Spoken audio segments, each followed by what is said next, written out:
Welcome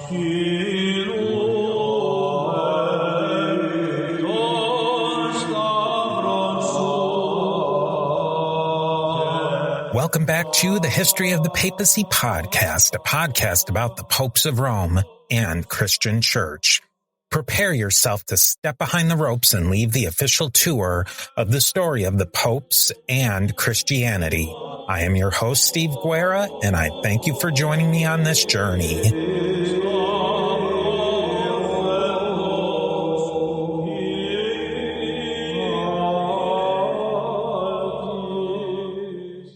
Let's dive right in and start looking at how the book of Revelation was and is interpreted. The book crams in just about every figurative and allegorical method you can use in literature. And also we're going to dive into Revelation's very deep roots in all the apocalyptic and Old Testament literature.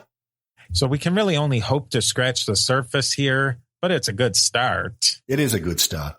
And if you can make more sense of Revelation than we can, it probably won't be too hard, please email.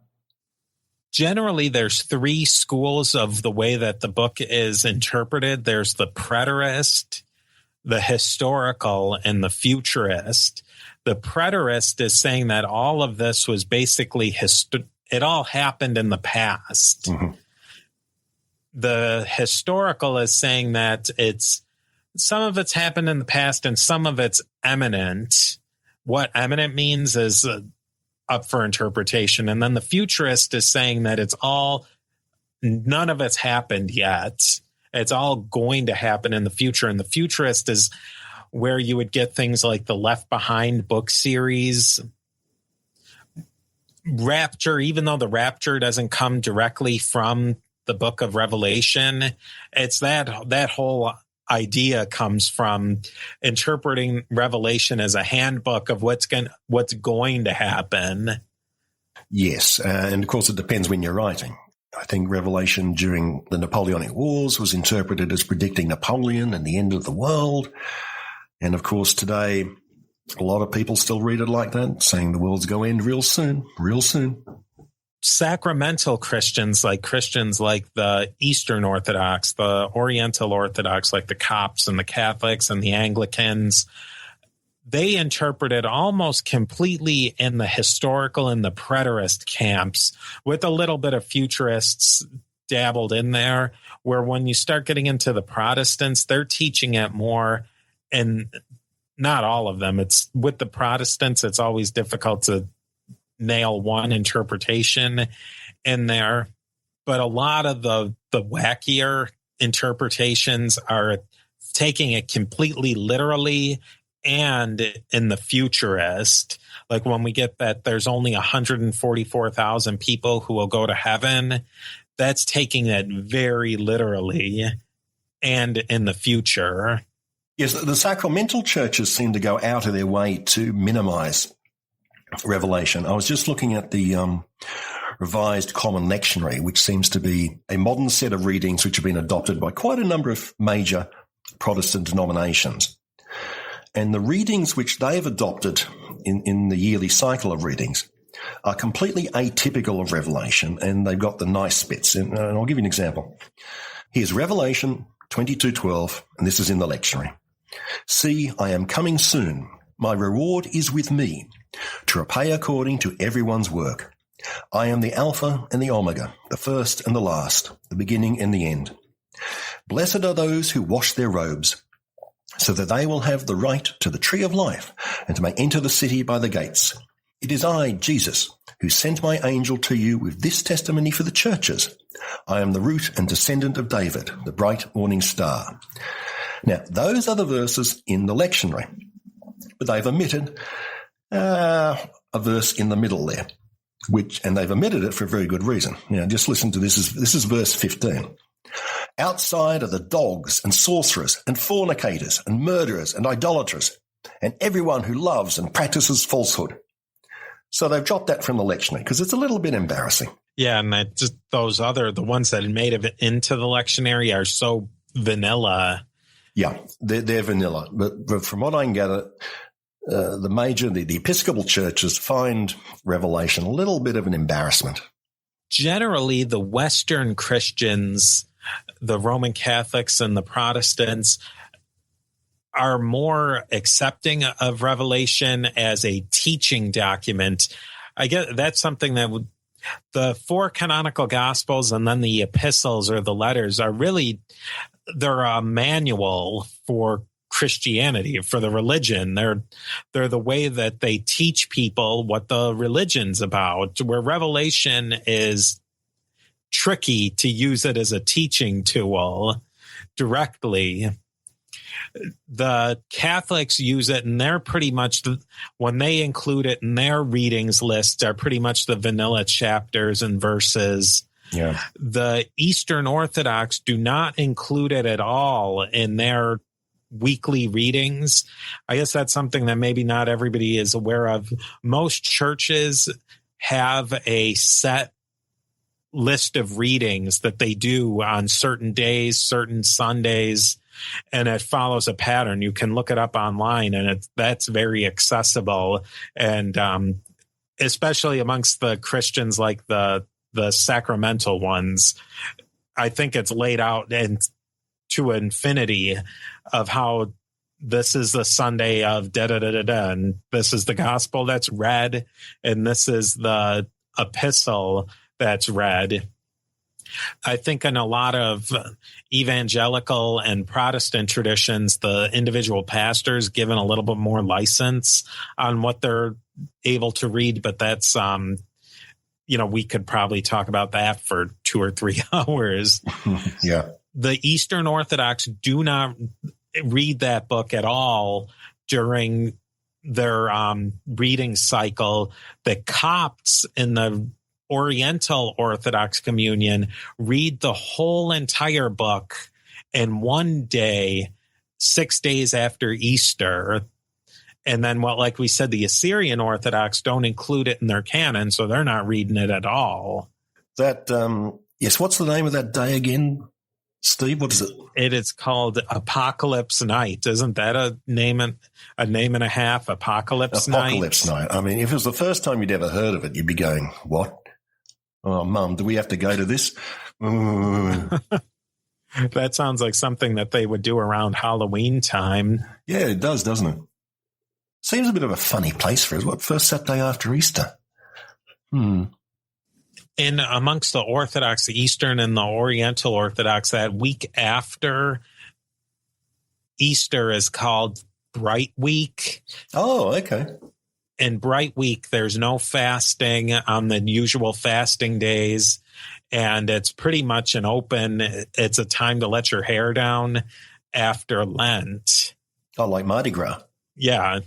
Or what do they have in Dingus Day and what amongst the Eastern Europeans?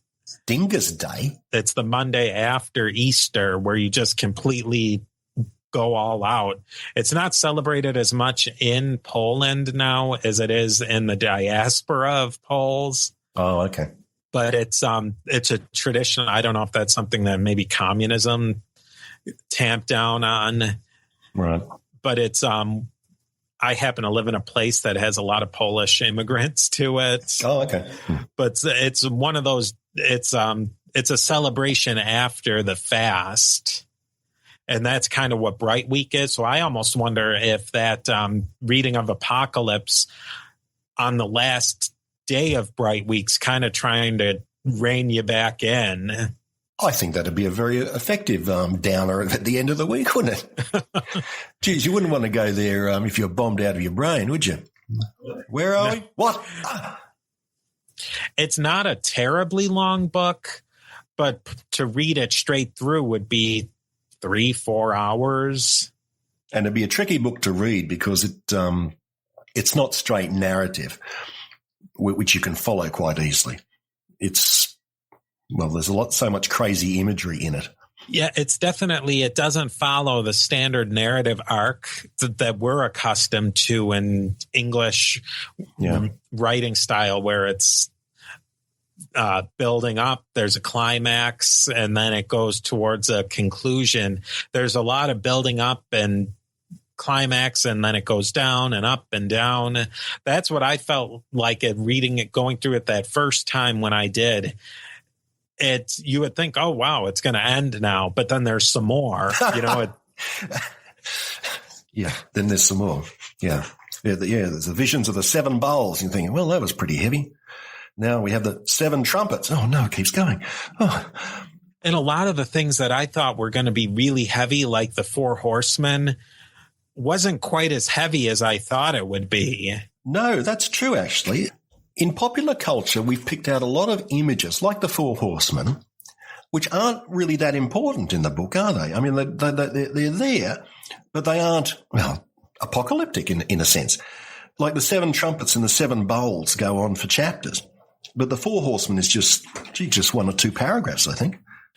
The 4 horsemen is a great chapter that's been interpreted many different ways. And I think it's almost a part of the common lexicon. That's what people think of, like, whoa, the stuff's hitting the fan when the 4 horsemen come.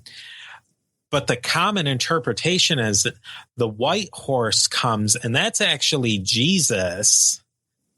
And for the preterists and the historicals school, that's when Jesus comes in the 30s AD, and then all the other ones come. There's the fiery red horse, and then there's the one that can kill people with the sword, and there's war and pestilence and all that stuff.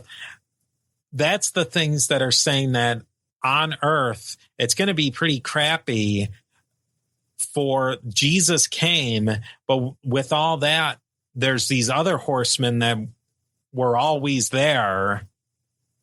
It's kind of a way of saying that there's still, Jesus is coming again, and you better bunker down for that time when Jesus isn't here, because there's those other 3 horsemen. Yeah, it's the 3 horsemen of the apocalypse. Damn, that ruins everything. Yeah. Yeah, when you take that first horseman out, it becomes not quite as exciting. Yes, Steve, just to show how connected Revelation is with the Old Testament. The horseman mentioned in chapter 6 of Revelation also comes straight out of Zechariah. Now, I'm going to quote from Zechariah 1:8 and Zechariah 6:1. And here's what the prophet Zechariah says. In the night I had a vision. I saw a man mounted on a bay horse, standing among the myrtles in the deep, and behind him were bay, sorrel, and white horses. I looked up again, and I saw 4 chariots were coming out from between the 2 mountains. The mountains were of copper. The horses of the first chariot were bay. The horses of the second chariot were black. The horses of the third chariot were white. And the horses of the 4th chariot were spotted, dappled. So there's another image in Revelation which is tied completely to Zechariah, and presumably the early community which was listening to Revelation would have gone, oh yeah, Zechariah, of course. And there again, that's really what they're aiming at. That's what that writer of Revelation is. He's aiming it at this Jewish community, saying, come on, guys, let's get on board already. I thought that this is a good time to talk about there's 4 horsemen, but the numbers keep coming up time and time again, especially like you said, that number 7. And the number 7, as far as I've researched, it represents perfection. Does that have any throwbacks to the Old Testament, that number 7? What I read was that it's like 7 days of creation. I think it must tie into that. Offhand, I can't think. I know the number 7 does appear a lot in the Old Testament. I mean, 7 days of the week, it's the classic thing, I suppose, isn't it? A jubilee, which is 7 times 7, 49 years. And from what I understand, the Israelites got the number 7 from the Babylonians, I think. Well, was it 6 days of creation, 6 days, and then the 7th was... That's right, he rests. That comes into where we quoted it earlier, where Jesus says, I'm the Alpha and the Omega, the beginning and the end. That ties in with the message again of saying that Jesus was divine and the Logos the creative force, because alpha was the first letter of the Greek alphabet, A. Omega was actually the last letter of the Greek alphabet, not Z or Z. Alpha the first. So he's the beginning and the end. Jesus is there at creation and he's there at judgment. The beginning and the end. Revelation 1:8. I am the Alpha and the Omega, says the Lord God, who is and who was and who is to come, the Almighty. The Greeks took the Phoenician alphabet, and the Phoenician alphabet was all consonants, because the way it was transcribed, vowels weren't quite as important, and that's where the like a lot of times with like the Old Testament scrolls that Jews read at their services or in Arabic writing, it's just vowels are marked off with little dots. They're called diacritics. Where in Indo-European languages like Greek, vowels are much more important. And when they needed vowels, they invented these couple of vowels, omega, which is omega, the big O, and then there's omicron, micro, with different sounds. And what they did is they just took those and lumped them on and stuck them at the end. And over the course of several thousand years, they kind of filtered out into the rest of our alphabets.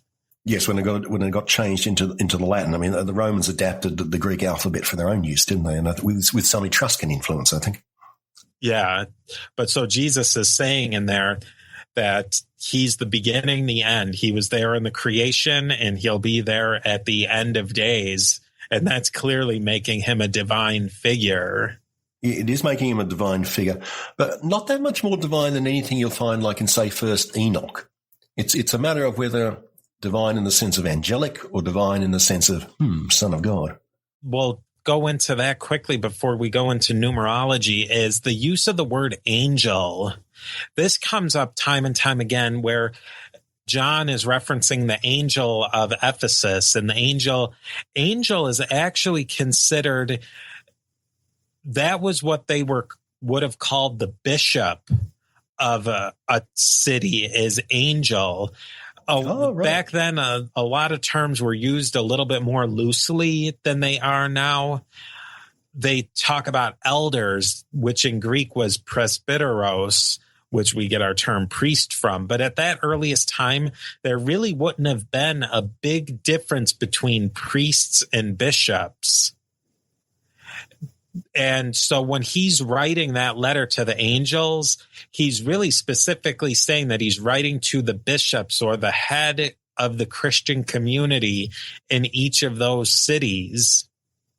And when they talk, he also references in there that he talks to an angel that's very specifically meant to identify Jesus. That's one of the parts that gets very confusing for interpretation. Is he talking to an angelic being or is he talking to Jesus? Yes, and I wonder how much that sort of confusion or mishmash was in the minds of the community at that time. Yeah, was it intentional mishmash or was it something that we're missing? Yeah, it was something that we're missing because now we're seeing it after almost 2,000 years. And we have very sharply demarcated concepts of Jesus as Son of God versus just an angel. But in those days, who knows what they thought. Another part of it is that they would often use the word, it gets translated as saints, but saint was another thing that wasn't. Now we have the idea, if you say somebody, Saint George or Saint this or that, it's a very specific thing, I think, that comes in most people's minds, that they've gone through like an investigation for their sainthood, and they've but saint just really comes from the word sanctus, holy.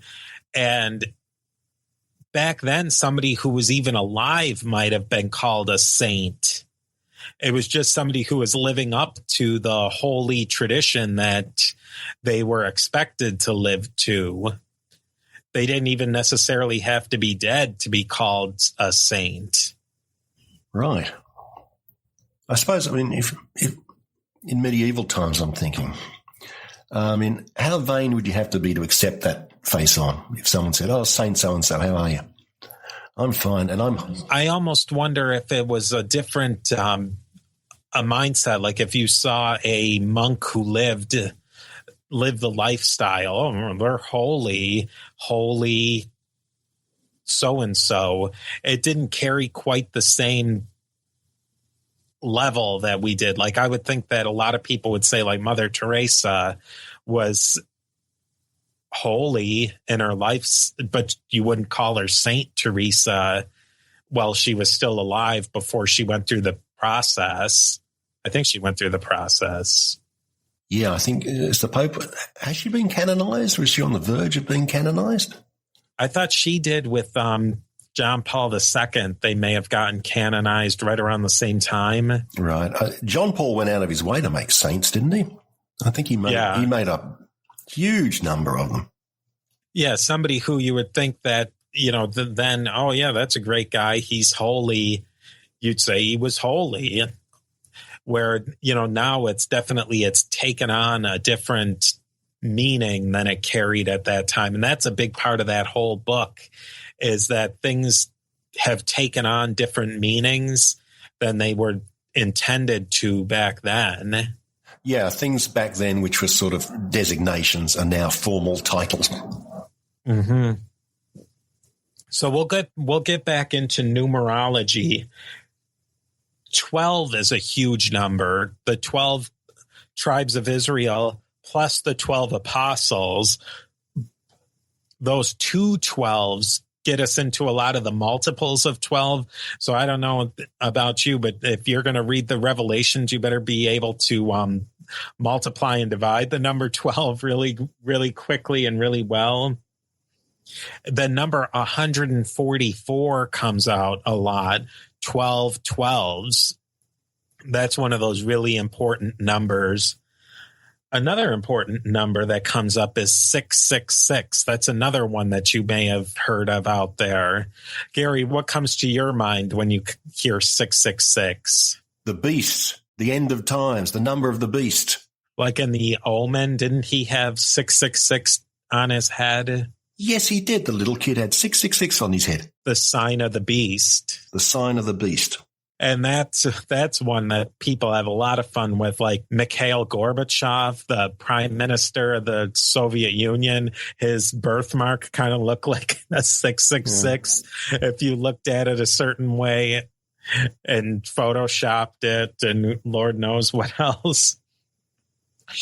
666, though, has a specific meaning. Now, some people think that it was that people attach numbers to the as kind of a number and wordplay of people's names, and you could turn Nero Caesar's full name into 666 in that word game. I don't necessarily buy that one. Oh, okay. I don't know if you did any research on that. I think that's the most common interpretation of 666, that it stands for Nero. And some scholars note that in some manuscripts the number is given as 616, which would also fit Nero if you drop the final Hebrew letter nun from Neron or Neron, however you'd pronounce it in Hebrew, into Nero. I don't know other interpretations. What have you got on that? Another interpretation is that 666 is an imperfection of 7. That's 7 take away 1. Jesus in a Trinity gives you 666. So it's really just a shorthand for imperfection. Oh, okay. Which kind of fits in more because Nero, after it's all said and done, wasn't that bad of a guy. He wasn't that bad of a guy to the Jews. He was there with the Jewish wars, but I don't think he was really that concerned with it. The real bad guys in the Jewish wars were Vespasian, Titus, and Domitian. That's true. They were the generals who actually led the legions. Different interpretations have had it that Nero persecuted Christians after the Great Fire of Rome. But if you read, there's a great book by Stephen Dando Collins, and he really gets into that. At that time, it would have been very difficult for a Roman official to pinpoint something on Christians. I know there's a lot of things that I think it was in Livy, there was a reference to the Christos. Oh, yeah, that's right. They're not 100% sure if that wasn't maybe redacted later. Yeah, or and I think I read somewhere that Christos was actually a moderately common Greek name. It didn't mean Christos or whatever. It was actually a personal name. There's a lot of confusion in that. We'll leave it at that. A lot of confusion to say that there was a decent amount of Jewish people living in Rome, but even at that time, there weren't a ton of Christ-believing Jews in the city of Rome. For why would you specifically target them? It was either you were targeting Jews in general, and then there's even theories that Nero was actually persecuting followers of Isis. Oh, right. Not Isis, the Egyptian god. But that's getting kind of off base. But I think in general, Nero probably wasn't the ultimate fall guy here. Right. I mean, yeah, in the late 60s, I suppose, the Christian community would not have been distinguished amongst themselves from the Jews, would they? It was still very early years. Yeah, you're talking 30 years after the fact.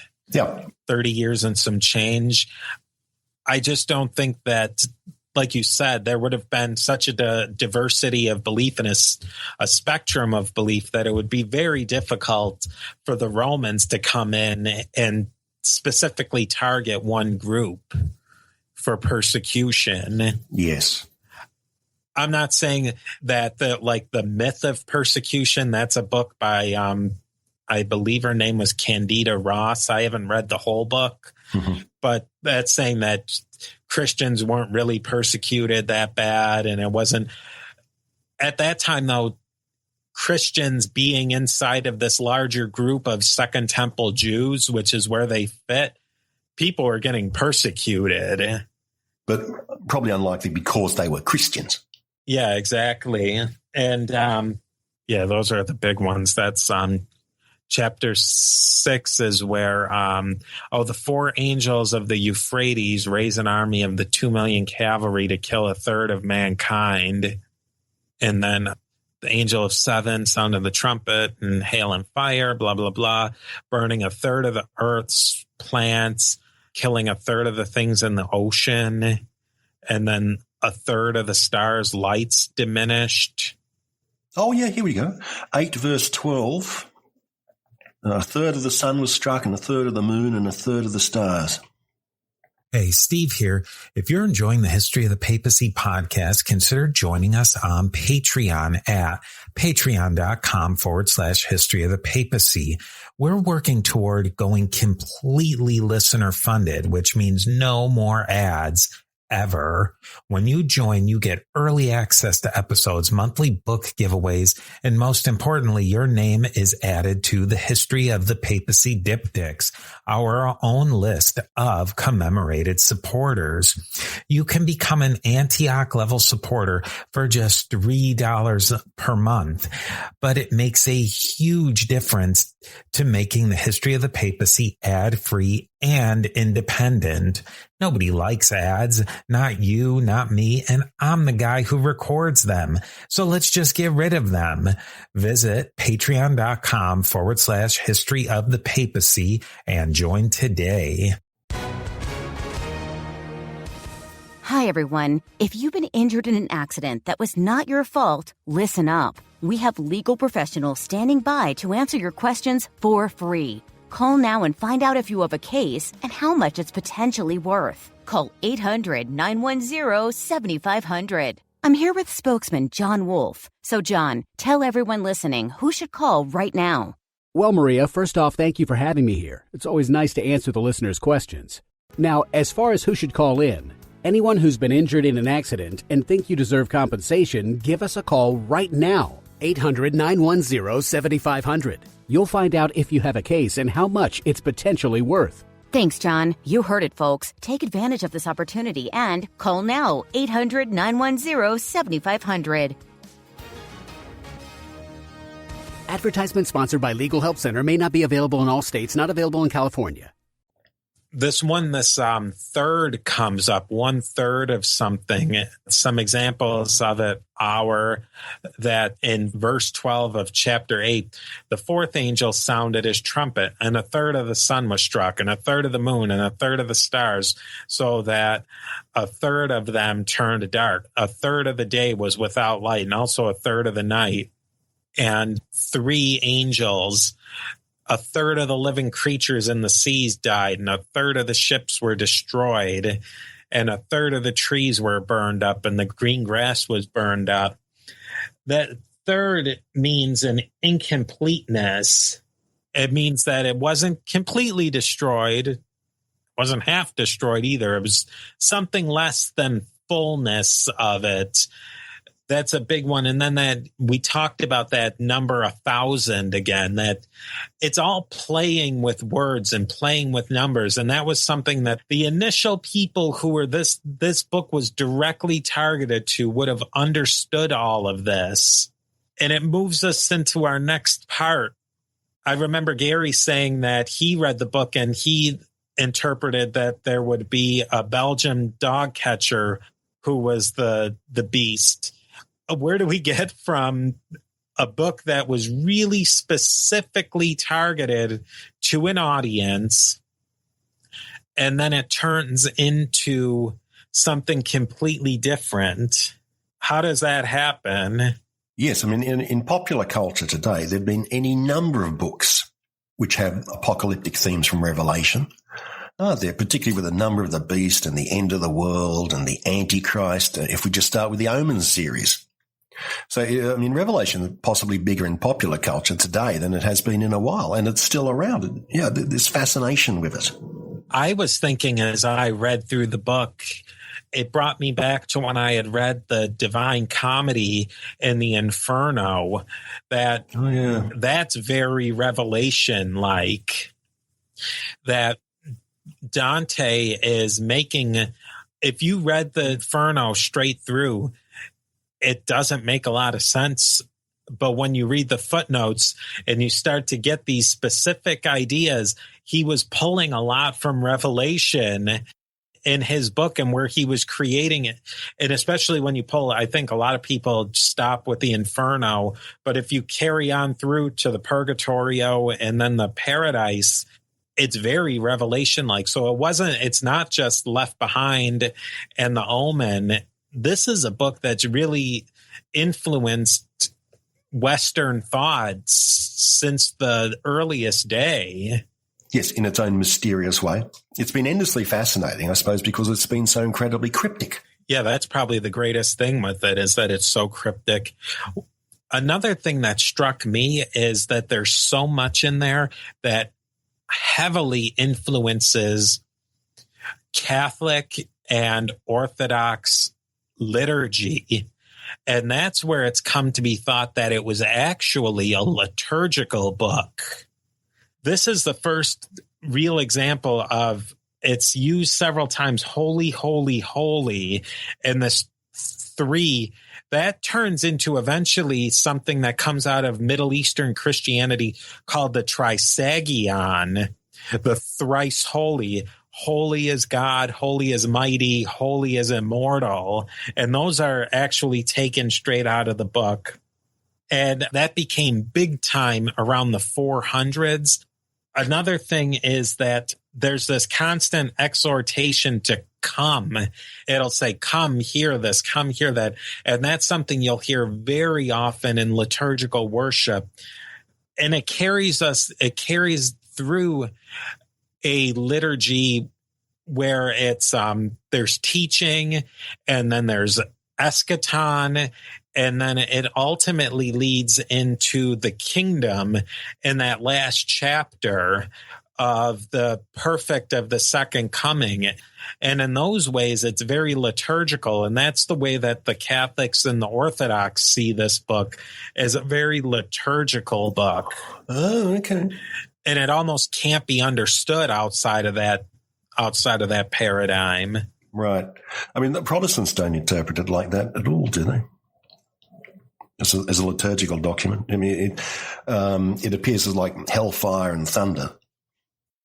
Yeah, I think that they definitely take the eschatological parts of it. Yeah. But since they've really rejected so much of the liturgical. Oh, that's a point, yes. That they certainly wouldn't grab on to the liturgical aspects of it.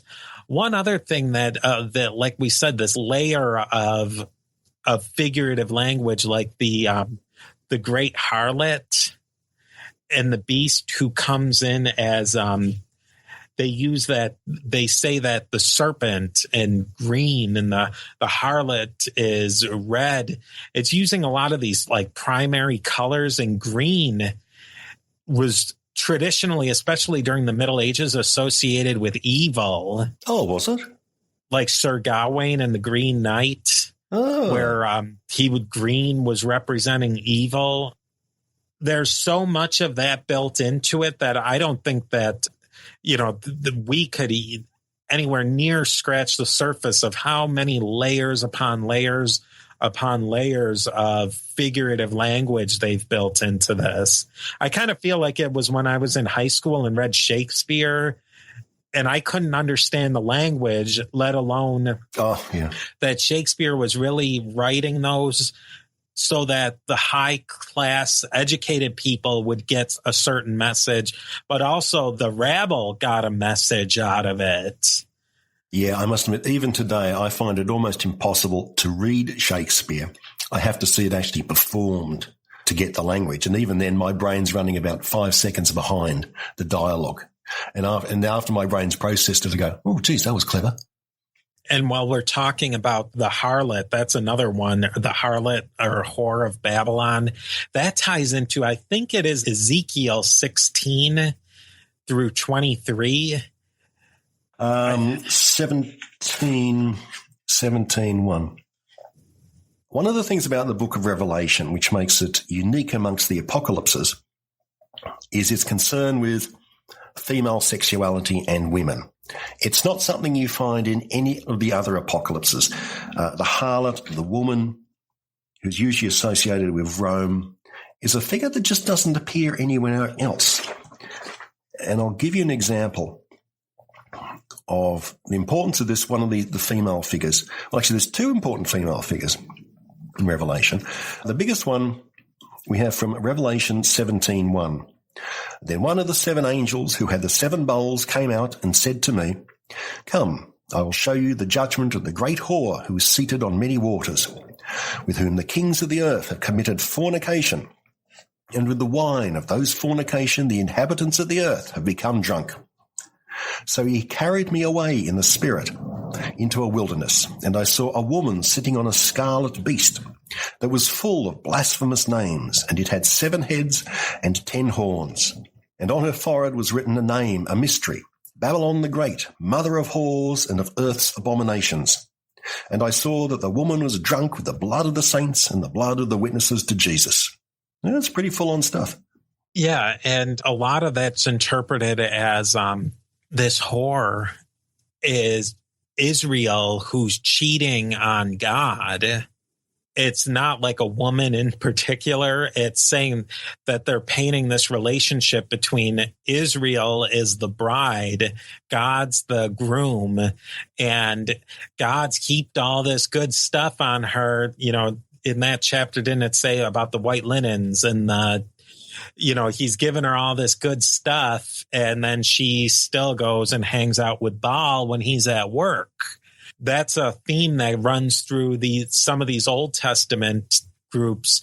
And then it goes into Revelation as well, that the scarlet harlot, who the harlot and the whore of Babylon could be specifically talking about a woman prophetess in in one of the Asia Minor cities, the Nicolaitans, who they've mentioned, who they were doing kind of like a weird, like using sexual relations as like prophecy.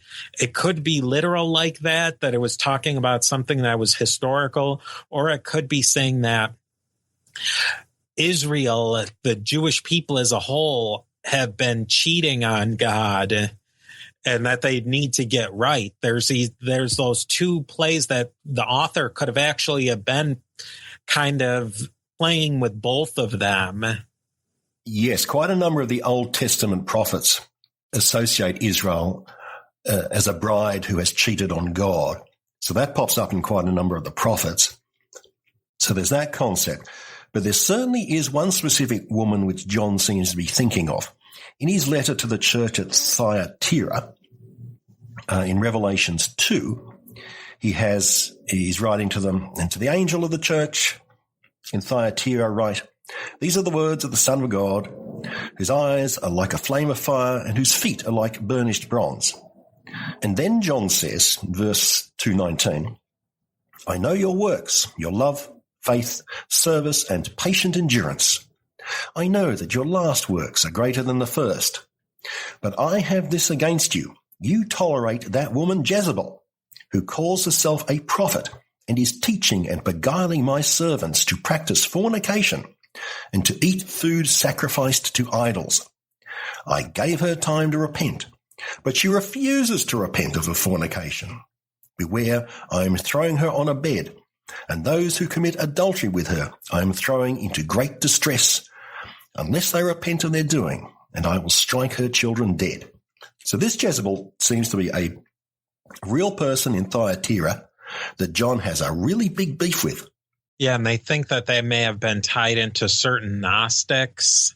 Oh, okay. A certain Gnostic group where there was a woman prophetess. And he may have been actually building layers of meaning in there, that you're talking about unfaithful Israel and this woman. And equating the two. And because it really, if you look at what Jesus said in the canonical Gospels, like in Luke, where Jesus anoints the sinful woman. Let's see, what version is this from? The New International Version. Jesus is eating with the Pharisees and the usual setup. And then he says a woman anoints Jesus's feet with oil and, is like repentant. And again, he calls out Simon. That's Simon Peter. He calls him out again for not anointing his feet. But this sinful woman she anoints his feet out of nowhere, and he forgives her and tells her to go and sin no more. So you're talking about a literal sinful woman there who Jesus has forgiven, as opposed to in Revelation where they're really calling out, this kind of prototypical sinful bride. It's kind of an interesting comparison. Yeah. I mean, John really does have a thing about it, doesn't it? And as I said, it does appear in the Old Testament prophets, but not in the apocalyptic literature, the Jewish apocalyptic literature. So this is a new thing which John is throwing in for that genre. Yeah, and I think that's where it kind of gets very difficult for biblical exegesis, where the Gospels, definitely the Synoptics, Mark, Matthew, and Luke, can be taken in a pretty literal way. You don't have to really stretch them. Not literal. Literal can have different meanings, especially if you talk to like Robert Price. Literal has definitely a different meaning than maybe what traditional literalism is meant. But you can take what a lot of the things Jesus has said is pretty very literal. But when you go into Revelations, you start taking these things literally, and it just doesn't glue together. No, it just doesn't make that much sense. Yeah, you're quite right. In the Gospels, the Synoptic Gospels are a fairly easy read, and you can take everything quite literally as part of the narrative. But in Revelation, who knows what's going on? Yeah, it really goes from the canonical Gospels, which are or the canonical New Testament, where it goes from Synoptic Gospels that are pretty straightforward. And then the Gospel of John, interesting, but pretty straightforward too. Acts are pretty straightforward. It's almost a historical accounting. The letters are just explaining what happened and applying it to their current situation. And then boom, Revelations. And it's like, what's that all about? Yep. Where did that come from? When we talked about this book, that it took quite a long time for it to really solidify. Initially, Revelation was really widely accepted. People like Justin Martyr and Polycarp of Smyrna, which Smyrna is one of the 7 cities. And then Polycarp of Smyrna's spiritual son, or his direct disciple, Irenaeus of Lyon, they accepted this book right away. And that's talking like within 50 years of the books being published in the 90s, like really quickly. And those are some heavy hitters too, like Justin Martyr's a big name, Irenaeus, Hippolytus of Rome, Clement of Alexandria, Tertullian, which, his writings are pretty widely respected. Whether he is or not, that's a different story. And a little bit later, Origen was big into Revelation, but he was a big allegorical guy. There was a time, though, where right after that, it got kind of murky, where people weren't very into it, such as there was a writer named Gaius who didn't really like it. And like we said, Dionysius of Alexandria had some problems with it. And it kind of chopped along until certain people thought that Revelation might not have even been written by John, but actually by a Gnostic heretic type person called Cerinthus, because of all the millennial talk, that within 1,000 years there was a heretic called Cerinthus who thought that he believed in a literal millennialism, that within 1,000 years, all the stuff, the end times were going to happen. And it just kind of chipped along that way. Augustine of Hippo liked the book. Rufinus of Aquileia and Jerome and Augustine and all of those big names really liked the book. Some big names like Danse of Alexandria, Eusebius of Caesarea, Cyril of Jerusalem, Gregory of Nazianzus, and John Chrysostom had major problems with it. The way that it was written, the grammar that was used in it, the style, they had gigantic, and then gigantic might be a big word, too much for it, but they had enough problems with it that they thought that it probably shouldn't be included in the canon. So you have early writers like Irenaeus, Polycarp, Justin Martyr saying, hey, this is fine. Later writers, Dionysius of Alexandria, Gregory of Nazianzus, John Chrysostom, who are saying, no, this isn't cool in the East, but at the same time, Western writers who are starting to really warm up to it. So it's much less popular in the East, and it's much less popular as time goes on. Is that right? And then it kind of comes back into favor, right, where you can kind of see where people like Augustine of Hippo, his world was crumbling around him as he was writing. I think that when people who are going through tougher times, an apocalypse like this is a much friendlier book to you than people who maybe aren't seeing that same type of systematic societal crumbling. Yeah. Yeah, that makes sense. Like we said, there was books like The Shepherd Hermas that had a lot of really good stuff in it. That doesn't make the biblical canon. Several letters, like I think it was 2 Peter, doesn't make the cut. The Apocalypse of Peter doesn't make the cut. There was a negotiation process to how how apostolic something was, and how much did it fit into what the church was, that the early church was trying to build as this is what we're presenting as our sacred literature.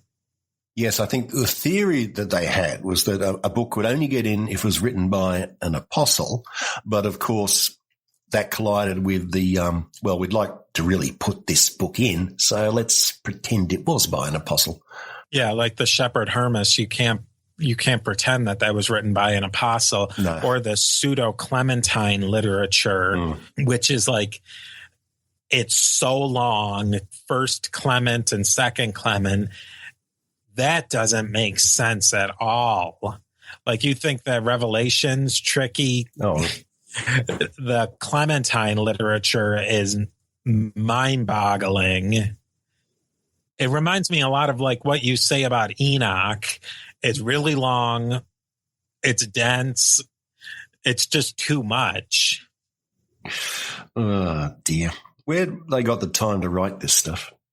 I just don't know. I mean, no. Physically write it, like handwriting, all this stuff. It's not like somebody just, mashing out a book. These are thousands of pages of writing, thousands and thousands of lines. Yeah, of really dense prose. And so that probably is how the fault line plays out, that the East accepts it with reservations. The West really embraced it, but to a point. As time progressed, by the time of the Reformation, Martin Luther doesn't write a commentary on Revelation, and he had serious problems with it. John Calvin doesn't write anything about it. Knox doesn't write anything about it. They had some serious problems with the book. Yeah, all the early Protestants really weren't keen on it at all, were they? And I don't know exactly why, because it kind of plays into their hand. You'd think if they're struggling against the Catholic Church, you could easily find a pope or two in the beast, couldn't you? You'd think it'd be just perfect for their purposes. And that's what happens later, is that the harlot of Rome and everything gets placed on popes in Rome. It's very difficult to read the book of Revelation in the standard sola scriptura way. That's kind of like the crack in the armor, because anybody can read that one however they want to. Yes, it's like a huge Rorschach blot, isn't it? You can get whatever you like out of it. And it was so difficult to comment on. It's difficult enough for modern commentators to write on, let alone people who didn't have the knowledge of Greek. It's just one of those books where you need to know the Greek that it was written in. You need to know the Hebrew. You need to know Latin. You need to know so many different pieces to tie it all together. And when knowledge of those pieces disappears, the book becomes almost unintelligible in a lot of ways, I think. And Revelation really helps us lead us into the last part of our series, which will be the next part, where we talk about the afterlife and Second Temple Judaism, which led into modern Judaism and Christianity, where you can go someplace pretty good or someplace pretty bad. Or someplace indeterminate, as some people would have it. Yeah, there's anywhere in between. You're going to land somewhere, and you're probably going to be judged one way or the other. That's right. You're going to be judged. We'll see you next time for the final chapter in our series on the apocalypses.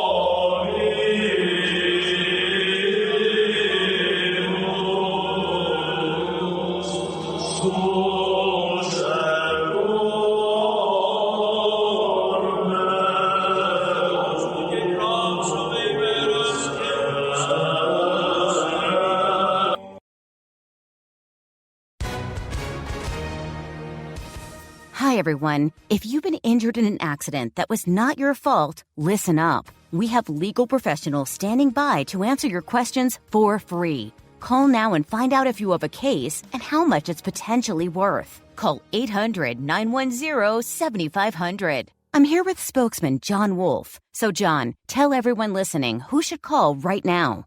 Well, Maria, first off, thank you for having me here. It's always nice to answer the listeners' questions.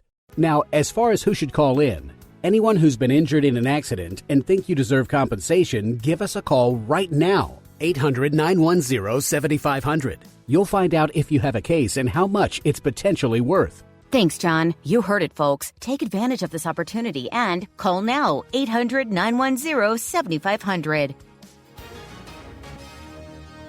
Advertisement sponsored by Legal Help Center may not be available in all states, not available in California. The Historical Jesus Podcast is the sweeping saga of the life and times of Galilean Jesus of Nazareth, as well as the faith, religion, and church founded to honor and disseminate his acts and teachings. Join me, Mark Vinette, on this fascinating journey through time, exploring the many great works of Christian theology, literature, architecture, music, and art inspired by the words and deeds of Jesus Christ.